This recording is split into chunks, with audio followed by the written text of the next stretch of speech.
University के BEd के form आप कैसे फिल करेंगे। सबसे पहले आपने गूगल पे लिखना है CRSU लिखने के बाद आपको स्टार्टिंग में ही पोर्टल आ जाएगा चौधरी रणवीर सिंह यूनिवर्सिटी जींद हरियाणा। आपने उस क्लिक को ओपन करना है। आपको CRSU की वेबसाइट ओपन होगी। स्टार्टिंग के पेज में ही आपको ऊपर ही एडमिशन 24-25 दिखेगा। आपने वहां जाना है और एडमिशन रजिस्ट्रेशन पे क्लिक करना है। आपके पास ये पेज ओपन होगा। यहाँ पे आपके पास ऑप्शन दे रखे हैं सिलेक्ट स्टूडेंट रेजिडेंट स्टेट। अगर आप हरियाणा के हैं तो आप हरियाणा सेलेक्ट करेंगे। अगर आप आउटसाइड हरियाणा है तो आप आउटसाइड हरियाणा सेलेक्ट करेंगे। अगर आप हरियाणा के हैं चाहे आप अदर स्टेट के हैं बट आप यहाँ पे क्लिक करेंगे I don't have PP number. ठीक है, आप इसे अगर आप you have PP ID number करते हैं तो फिर आपसे वो PP ID नंबर मांगेगा और उस पर जो भी फ़ोन नंबर रजिस्टर्ड होगा उस पर OTP आएगा। तो आप सिंपल जाइए, आप वहाँ पर जाके सिर्फ हरियाणा स्टेट डालिए। ठीक है, और हरियाणा के हैं आपका आधार कार्ड या मार्कशीट कोई भी हरियाणा की है तो आप हरियाणा स्टेट डालिए, अदरवाइज़ आप अदर स्टेट डालिए। ठीक है, अगर मैं अदर स्टेट डालती हूँ या फिर हरियाणा स्टेट डाल के आई डोंट हैव PP करती हूँ तो तुरंत आपका फॉर्म का पेज ओपन हो जाएगा। मैंने अभी अदर स्टेट डाला है। ठीक है, ये आपका पेज का लिंक आ जाएगा। इस पेज में आपने सबसे पहले एकेडमिक सेशन यहाँ पर लेना है 24-25।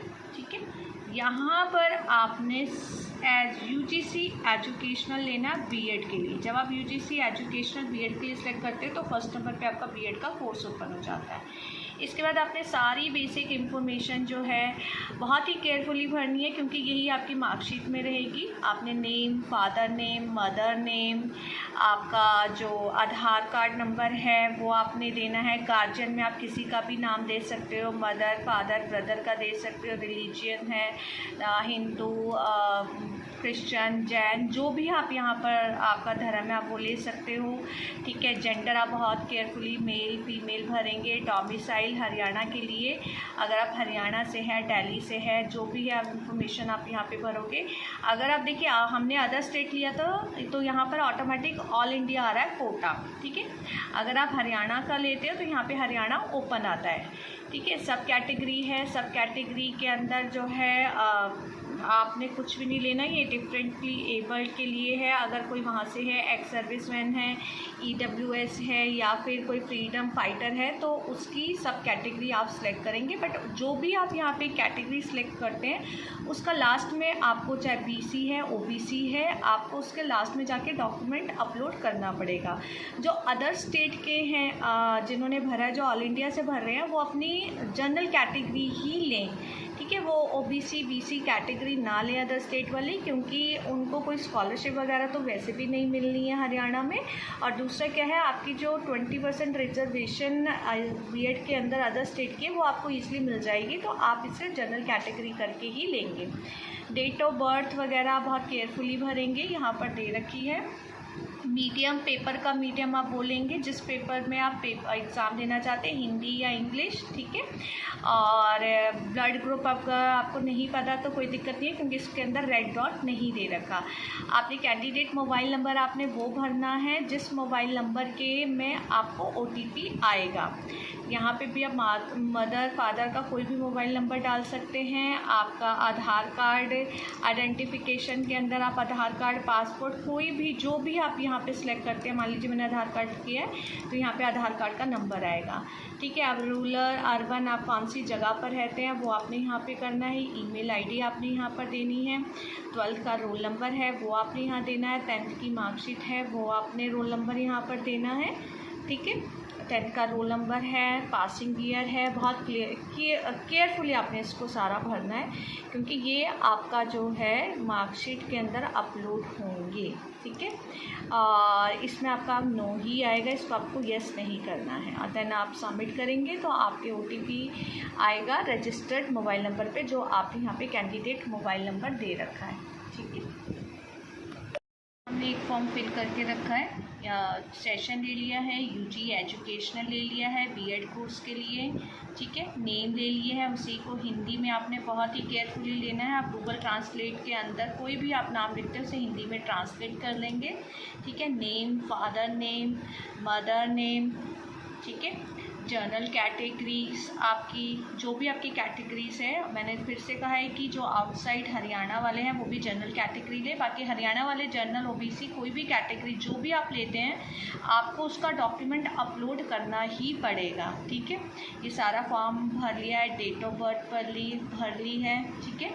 Phone number, registered phone number, कोई भी आधार कार्ड, ठीक है। इनकम है, अगर आपकी इनकम जो है कितनी भी 1 लाख से नीचे है, अगर आप स्कॉलरशिप के लिए अवेल कर रहे हैं एससी वगैरह के लिए, तो वो डॉक्यूमेंट लास्ट में अपलोड होंगे, ठीक है। ये सारा आपका फॉर्म भर लिया है और ये इन्फॉर्मेशन एक बार अगर आपने सेव कर ली या सबमिट कर ली तो उसके बाद ये चेंज नहीं होगी, आपको दोबारा से फॉर्म भरना पड़ेगा। तो आप सबमिट करने से पहले एक बार इसको इन्फॉर्मेशन को चेक करेंगे, देन आप सबमिट करेंगे। सबमिट करने के बाद आपका कैंडिडेट रजिस्टर्ड के अंदर आपका OTP जो स्क्रीन के अंदर दिखाई दे रहा है, आपका यूज़र आईडी और पासवर्ड, ये आपके फ़ोन नंबर पे भी आ जाएगा। नेक्स्ट स्टेप है आपका, नेक्स्ट स्टेप की तरफ क्लिक करेंगे। यहाँ पे आपसे बैंक अकाउंट नंबर मांग रहा है, ये बैंक अकाउंट नंबर आपने कुछ भी फिल नहीं करना, बस आपने यहाँ पे कॉरेस्पेंडेंस एड्रेस है वो आपने फिल करना है और वही आपका परमानेंट एड्रेस है वो आपने यहाँ पे फिल करना है। यहाँ पर जैसे आपने कोई भी, मैंने अभी ऐसे ही एड्रेस भरा हुआ है, आप परमानेंट एड्रेस पे जब आप क्लिक करते हैं, ठीक है, तो आपका ऑटोमेटिक यहाँ पे भी एड्रेस आ जाता है। ये आपका सेकंड स्टेप है, इसको फिर आप सेव करेंगे। सेव करने के बाद ऊपर आपको दिखाएगा कि रिकॉर्ड अपडेटेड सक्सेसफुली, ठीक है। ओके आप करेंगे, देन आपका ये नेक्स्ट स्टेप की तरफ आप जाएंगे, नेक्स्ट की तरफ आप क्लिक करेंगे जब आपने हर पेज को सेव करना है, ठीक है। अब यहाँ पर आपसे 10th की इंफॉर्मेशन मांग रहा है, 10th का बोर्ड आपने कहाँ से करा हुआ है पूरी लिस्ट है, ठीक है। अदर बोर्ड है तो आप अदर बोर्ड पे जाएंगे। पासिंग ईयर हमने पहले ही स्टार्टिंग में ले लिया था फर्स्ट पेज पे, तो ऑटोमेटिक यहाँ पर आ रहा है। ग्रेडिंग सिस्टम, अगर आपकी मार्कशीट जो है ग्रेड के अंदर है तो आप यहाँ पे ग्रेडिंग सिस्टम को येस करेंगे तो आपसे वो MUF की वैल्यू मांगेगा। अगर आप ग्रेडिंग सिस्टम को नो करते हैं तो वो आप नो तब करेंगे जब आपकी मार्कशीट परसेंटेज के अंदर दे रखी है कि आपके टोटल मार्क्स और आपके कितने ऑब्टेन्ड मार्क्स है, तो वो आपसे मैक्सिमम मार्क्स और ऑब्टेन्ड मार्क्स पूछेगा, ठीक है। अगर आप ग्रेडिंग सिस्टम को नो करते हैं, अगर आप ग्रेडिंग सिस्टम को येस करते हैं देन वो आपसे MUF की वैल्यू और CGPA की वैल्यू पूछेगा जिनकी मार्कशीट में ग्रेडिंग सिस्टम से आई हुई है। तो MUF की वैल्यू आपके CBSE के बोर्ड के अंदर 9.5 है, मोस्टली 9.5 है, तो आप 9.5 डालेंगे, ठीक है। और CGPA जो आपके मार्कशीट के अंदर जो भी आपके मार्क्स दे रखे हैं आप उसको लेंगे, ठीक है। सेम आपने मैम यहाँ से कोई भी बोर्ड ले लेते हैं, ठीक है। सेम उसके बाद आपने 12th की तरफ जाना है, 12th की इंफॉर्मेशन भरी जाएगी आपकी इंटरमीडिएट की, ठीक है। यहाँ पर मैंने कॉमर्स लिया है, सेम यहाँ पर भी आप कोई भी, मैं अभी वैसी बोर्ड ले रही हूँ, ठीक है। और उसके बाद आपने यहाँ पर ईयर लेना है, जो भी आपका 12th का ईयर है वो आप भरेंगे, ठीक है। ग्रेडिंग सिस्टम ऊपर वाले में मैंने येस करा था, इसमें मैं नो मान लेती हूँ कि मेरी जो 12th की मार्कशीट है वो परसेंटेज में है, तो मैं आपको समझाने के लिए सिर्फ नो कर रही हूँ यहाँ पे। देन वो आपसे CGPA और MUF वैल्यू नहीं मांग रहा है, तब आपसे मार्क्स ऑब्टेन मांग रहा है। तो आपके जितने भी मार्क्स हैं, ठीक है, 500 में से आपके कितने भी आए हैं वो यहाँ पे ऑटोमेटिक परसेंटेज आ जाएगी, ये आपने भरना है। देन उसके बाद आपसे ग्रेजुएशन की डिटेल पूछी जा रही है। अगर आपका रिज़ल्ट अभी नहीं आया है तो आप यहाँ पर रिज़ल्ट अवेटेड येस करेंगे। अगर आपका रिज़ल्ट नहीं आया, अगर आपका रिज़ल्ट आ गया है तो आप डालेंगे नो, ठीक है। और यहाँ पर आप जो भी आप ग्रेजुएशन आपने करी है, मान लो मैंने BA लिया फॉर एग्ज़ाम्पल, और यहाँ पर आप ईयर ले रहे हैं कि आपने कौन सी ईयर में इसको कंप्लीट करा है, आप ईयर डालेंगे। यूनिवर्सिटी का नाम आप जो भी आपकी ग्रेजुएशन की मार्कशीट में यूनिवर्सिटी है वो आप डालेंगे, ठीक है। ग्रेडिंग सिस्टम यहाँ पे मैंने नो करा हुआ है, ठीक है। अगर सेम है, अगर मैं इसे येस करती हूँ तो मुझे उसमें मांगेगा CGPA और MUF की वैल्यू मांगेगा। तो हर यूनिवर्सिटी की MUF वैल्यू अलग होती है, ठीक है, तो मैक्सिमम 10 ही होती है, तो यहाँ पर मैं नो कर देती हूँ, ठीक है। और वैसे 9.5 है DU की भी, ठीक है। और यहाँ पे मैक्सिमम मार्क्स और ऑब्टेन्ड मार्क्स, ठीक है, ले लो, और जो भी आपकी परसेंटेज आती है वो यहाँ पे ऑटोमेटिक कैलकुलेट हो जाएगी। यहाँ पे अपने ग्रेजुएशन का रोल नंबर डालना है और ठीक है, और डिविजन्स वगैरह आप डालेंगे। तो ये आपने 10th 12th और ग्रेजुएशन की आप इंफॉर्मेशन फिल करेंगे। पोस्ट ग्रेजुएशन अगर आपकी कंप्लीट हो चुकी है तो ही आप पोस्ट ग्रेजुएशन पे क्लिक करेंगे, अदरवाइज़ आप ग्रेजुएशन तक ही भरेंगे जिनकी ग्रेजुएशन तक है। पोस्ट ग्रेजुएशन पे तभी भरना है जब आपकी पोस्ट ग्रेजुएशन पूरी तरीके से कंप्लीट है। इसको आप सेव करेंगे, ठीक है। ऊपर आ रहा है रिपोर्ट सक्सेसफुली, ओके प्रेस करेंगे। देन आप नेक्स्ट बटन पे जाएंगे। अब आपसे डॉक्यूमेंट अपलोड करने के लिए बोल रहा है, जहाँ पर आपसे फ़ोटो अपलोड करने के लिए बोल रहा है, सिग्नेचर अपलोड करने के लिए बोल रहा है और आपसे मार्कशीट का नंबर और मार्कशीट अपलोड करने के लिए बोल रहा है, और जो कि ऑटोमेटिक यहाँ पर आ जाएगा, ठीक है। तो इसको भी अभी अपलोड कर लेते हैं। अब यहाँ पर हमने इसके अंदर मैंने फ़ोटो अपलोड कर ली है, ठीक है। आप फ़ोटो कोई भी है डेस्कटॉप पे रख लो या फिर आप फॉर्म से फिल कर रहे हो तो आपके फ़ोन के अंदर, आपकी गैलरी के अंदर सारी चीज़ें होनी चाहिए। फ़ोटो अपलोड कर ली है मैंने यहाँ पर, ठीक है।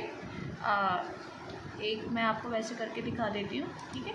अपलोड करने के बाद यहाँ पर आपको आ जाता है कि आपने ये फ़ोटो अपलोड कर ली है, और फ़ोटो का जो साइज़ है वो 100 KB से अधिक नहीं होना चाहिए। इसको भी आप ऑनलाइन कम कर सकते हो। सिग्नेचर भी आप पहले से करके रखेंगे, सिग्नेचर अपलोड होंगे, ठीक है। लास्ट क्वालिफाइंग मार्कशीट जो भी आपने ग्रेजुएशन पोस्ट ग्रेजुएशन की आपने ले रखी है वो भी आप यहाँ पे अपलोड करेंगे, और उस मार्कशीट का नंबर आप यहाँ पर लिखेंगे जो मैंने अभी आपको बताया था, ठीक है। ये तीनों जब आप अपलोड कर लेते हो तो आपको यहाँ पर फ़ोटो और सिग्नेचर आप यहाँ पर, क्योंकि हमने मार्कशीट को लिखा था कि रिज़ल्ट अवेटेड नो, तो इसलिए यहाँ पे ये ब्लैंक दिखा रहा है। तो अदरवाइज़ आपकी जो मार्कशीट है वो यहाँ पर आ जाती है जब आप लिखते हैं कि रिज़ल्ट आपका आ चुका है। देन आप इसको सेव करते हैं, ठीक है। रिकॉर्ड सक्सेसफुली सेव करने के बाद आप नेक्स्ट स्टेप पर जाएंगे। ये देखिए यहाँ पर आपका आ गया है, ठीक है। जो भी आप तीनों आप यहाँ पे अपलोड करोगे वो तीनों के तीनों आपको यहाँ पर शो हो जाएंगे, ठीक है। अब हम नेक्स्ट की तरफ जा रहे हैं। नेक्स्ट जो आपका स्टेप आता है इसके अंदर आपने क्या भरना है, ठीक है। Candidate who have pass the qualifying exam from university in Haryana state, ठीक है। अगर आपने अपने किसी भी एग्ज़ाम को 10th 12th या फिर आपने क्वालिफ़िकेशन को हरियाणा से किया तो आप येस भरोगे, ठीक है। और बाकी आपको, ठीक है। और इसके अंदर जो है आप अपनी, अगर आपकी ग्रेजुएशन या कुछ भी चीज़ आपकी हरियाणा से है तो आप उस डॉक्यूमेंट को यहाँ पे अपलोड करोगे, ठीक है। उसके बाद आप नेक्स्ट उसमें जाते हो, ठीक है। ये आपने नो करना है, ठीक है। सेकंड को थर्ड वाले सीरियल नंबर में candidate who have secured 60% marks या CGPA उसका 6.0 on 10 point scale in all previous examination 10th 12th या ग्रेजुएशन। आपकी 10th में 12th में और ग्रेजुएशन में तीनों में अगर आपकी 60% बनती है तो आप इसे येस करेंगे, और येस करने के बाद यहाँ पर हाँ गिरा, येस करने के बाद जैसे ही आप येस करते हैं तो आपको 10th 12th और ग्रेजुएशन की PDF बनानी है एक साथ, और वो यहाँ पे अपलोड होगी, ठीक है। बाकी आपको किसी भी चीज़ को येस करने की ज़रूरत नहीं है, आपने सबको नो नो नो करना है। अब हम नो नो करोगे। इसके बाद 15 और 16 आपका 10th और 12th, ठीक है। 10th और 12th की मार्कशीट आपसे यहाँ पर येस ऑलरेडी येस होगा, ठीक है। आपको 10th की मार्कशीट अपलोड करनी है और यहाँ पर आपने 12th की मार्कशीट अपलोड करनी है, ठीक है। ये आपने अपलोड करना है। बाकी आपने किसी को भी नहीं येस करना, बाकी सारे आपके नो रहेंगे, ठीक है। नंबर फिर से बोल देती हूँ। सीरियल नंबर 1 के अंदर अगर आप येस करते हो कि आपने हरियाणा से कोई भी आपने क्वालिफाई कर रखा है तो आप उसका अपलोड करेंगे डॉक्यूमेंट, ठीक है। थर्ड पॉइंट आपने फिल करना है, वो तब फिल करना है जब आपका 60% बनती है या CGPA आपका 6.0 है। अगर आपका वो नहीं है तो आप इसको नो करोगे, ठीक है। यहाँ पर मान लो मैं, क्योंकि मुझे अपलोड करना पड़ेगा तो मैं यहाँ पर, क्योंकि मेरे पास तीनों की मार्कशीट अभी नहीं है, ठीक है, तो मैं यहाँ पे अपलोड करती हूँ, फिर आगे चलते हैं। अब देखिए मैंने इसके अंदर डॉक्यूमेंट अपलोड कर दिया है, ठीक है। और मैंने थर्ड वाले पॉइंट को मैंने नो रखा है। अगर आप येस करते हैं तो आपको अगेन बोल रही हूँ 10th 12th और ग्रेजुएशन की तीनों की एक साथ की PDF यहाँ पे बनाकर अपलोड करनी पड़ेगी, वो आपसे मांगेगा। लास्ट में आपने 10th और 12th की कंपल्सरी है हर किसी को, वो भी मैंने अपलोड कर दी है। बाकी आपने नो ही रखना है, किसी में येस नहीं करना। अगर आप येस करते हैं तो आपको आपके पास उसका डॉक्यूमेंट होना चाहिए, वो आप अपलोड करेंगे, ठीक है। देन उसके बाद आप अगेन सेव करेंगे। अगर आप सेव नहीं करते हैं तो कोई भी इंफॉर्मेशन आपकी सेव नहीं होगी, ठीक है, जब तक ऊपर आपको मैसेज नहीं आ जाता। देन आप नेक्स्ट पेज की तरफ जाएंगे। अब यहाँ पे आपका आता है कोर्स। देखिए आपने यूजी एजुकेशनल लिया था, तब आपका यहाँ पे BEd कोर्स आएगा, ठीक है। आर्ट्स एंड कॉमर्स, अगर आप के पास BA है, कॉमर्स BA BCom जिसके पास भी है वो आर्ट्स एंड कॉमर्स लेगा, ठीक है। अगर किसी बच्चे ने BSc कर रखी है या BTech कर रखी है तो वो science and arts with math को सिलेक्ट करेगा। अगेन जिसके बाद BA BCom है वो आर्ट्स एंड कॉमर्स लेगा, जिसके बाद BSc या BTech है वो science and arts with math लेगा, ठीक है। आप इसमें से इस कोर्स और सब्जेक्ट को पहले आप सिलेक्ट करेंगे। देन आपके पास आता है कॉलेज सिलेक्शन, ठीक है। कॉलेज सिलेक्शन के लिए मैं यहाँ पर जाती हूँ, ठीक है। कॉलेज की आप कौन से कॉलेज में एडमिशन ले रहे हो, ठीक है। 13 नंबर है, मैं यहाँ पे 13 नंबर जिसका कोड है रावल कॉलेज ऑफ एजुकेशन, सूना रोड, जकोपुरा, फरीदाबाद। इसका जो कोड है वो है 1122। इसके आगे एक बॉक्स दे रखा है, इसके आगे आप 1 है, 1 को लिखेंगे कि आप इसके अंदर आप एडमिशन लेना चाह रहे हो, एडमिशन ले रहे हो, ठीक है। Rawal college of education 1122 code है आपका। ये मैंने आपको समझाने के लिए इस कॉलेज को लिया है, ठीक है। और आपने बस एक ही उसके बाद लेने के बाद आपने इसे सेव करना है जिस भी कॉलेज में आप लेना चाहते हो, ठीक है। रिकॉर्ड सक्सेसफुली हो गया, ठीक है। देन आप इसके बाद आपका ये पेज निकल आएगा, ठीक है, ये रहा। आप किसी भी इंफॉर्मेशन को आप दोबारा रीसेट भी कर सकते हो। अगर आपसे लगता है कि आपसे गलत कुछ इंफॉर्मेशन होगी तो आप रीसेट कर सकते हो कॉलेज के नाम को, ठीक है। लेकिन पेमेंट करने से पहले अब जैसे आपने उसको सेव करा वो ऑटोमेटिक आपकी पेमेंट आ गई है 1000 रुपये की, क्योंकि आपने आउटसाइड हरियाणा भरा है, अदर स्टेट भरा है, इसलिए ये आपकी 1000 रुपये की पेमेंट आ रही है। अगर आपका हरियाणा का है कैंडिडेट तो ये 1000 रुपये से कम की है, 640 के नियर की पेमेंट है, ठीक है। देन आप इसे नेक्स्ट करते हैं। नेक्स्ट करने के बाद ये फिर से आपसे पूरा form, preview form before final submission, आपको पेमेंट करने से पहले, ई चालान भरने से पहले ये आपको सारा फॉर्म दिखाएगा। आप उसको रीचेक करेंगे या फिर आप अपने टीचर से, जो भी आपके मेंटर्स हैं, आप उनको दिखाकर एक बार फॉर्म को रीचेक करेंगे कि आपने क्या क्या इन्फॉर्मेशन भरी है, क्योंकि पेमेंट करने के बाद आप इस फॉर्म को कुछ भी चेंज नहीं कर पाएंगे, और चेंज अभी भी आप कुछ नहीं कर पाएंगे, आपको दोबारा से फॉर्म भरना पड़ेगा। देन कंफर्मेशन आप करेंगे, उसके बाद आप submit and the make payment पे आप जाएंगे, ठीक है। सबमिट एंड मेक पेमेंट पे आप जाते हैं, उसके बाद आप जैसे भी ऑनलाइन पेमेंट करना चाहते हो वैसे कर सकते हो, ठीक है। आप अभी करें या थोड़ी देर के बाद करें या 2 दिन के बाद करें। यहाँ पर आपकी पूरी प्रोफाइल खुली हुई है, पर्सनल इन्फॉर्मेशन पे आप जा सकते हो। आप दोबारा लॉगिन करके ऊपर आपका यूज़र ID और पासवर्ड आपके फ़ोन नंबर पे आ गया है। एड्रेस इन्फॉर्मेशन चेक कर सकते हैं, एजुकेशनल डिटेल्स आप चेक कर सकते हो, ऑलरेडी जो आपने सेव कर रखी है डॉक्यूमेंट अपलोड आप चेक कर सकते हो, ठीक है। तो आपको जब भी पेमेंट करनी है, पेमेंट करने से पहले आप एक बार फॉर्म चेक करवा के और उसके बाद आप इसको आप कर सकते हो, ठीक है। और यहाँ से आप इसको लॉग आउट कर सकते हो, ठीक है। लॉग आउट करने के बाद आपको अगर दोबारा इस फॉर्म को ओपन करना है तो आप दोबारा वहाँ पे जाइए, CRSU की वेबसाइट पे जाइए, ठीक है। और यहाँ पर कैंडिडेट लॉगिन दे रखा है, अगेन आप कैंडिडेट लॉगिन डालेंगे, ठीक है। और क्योंकि पहले आपने एडमिशन रजिस्ट्रेशन डाला था, उसके बाद आपने जो भी आप यूज़र ID आपको C2 में मिला हुआ है वो आप यहाँ पर डालेंगे, ID पासवर्ड आप डालेंगे और ये आप कैप्चा डालेंगे और उसके बाद आपका फॉर्म ओपन हो जाएगा। तो इस तरीके से आपने BEd के फॉर्म जो है वो यूनिवर्सिटी का वो फिल करना है।